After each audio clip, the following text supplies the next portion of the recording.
नमस्कार मित्रांनो, cook with गौतमीमध्ये आपलं स्वागत आहे। आज मी तुम्हाला एक रेसिपी म्हणजेच रेमेडी दाखवणार आहे। तर तुम्ही व्हिडिओ जो आहे शेवटपर्यंत नक्की पहा आणि माझ्या चॅनलला सबस्क्राइब करायला विसरू नका।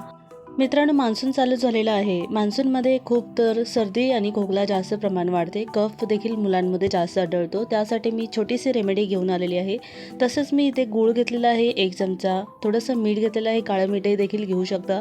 अर्धा इंच मी अद्रक घेतलेली आहे, सोबतच मी घेतलेली आहे दालचिनी थोडासा तुकडा आणि हळदी पावडर घेतलेला आहे अर्धा चमचा। फक्त 4 वस्तूंमध्ये तुम्हाला ही रेमेडी मी बनवून दाखवणार आहे। तुळसी माझ्याकडे अवेलेबल नव्हती, तुळशीचे पानं असेल तर तुम्ही त्याच्यामध्ये ॲड करू शकतात।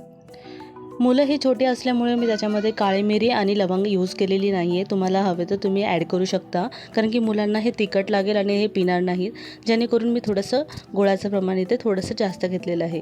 तर काढा आपला उकळून व्यवस्थित गाळून घ्यायचा आहे। तर या प्रकारे आपली रेमेडी जी आहे पावसामध्ये आरोग्य वाचवण्यासाठी तयार झालेली आहे। व्हिडिओ आवडला असेल तर प्लीज सबस्क्राईब करा। थँक्यू।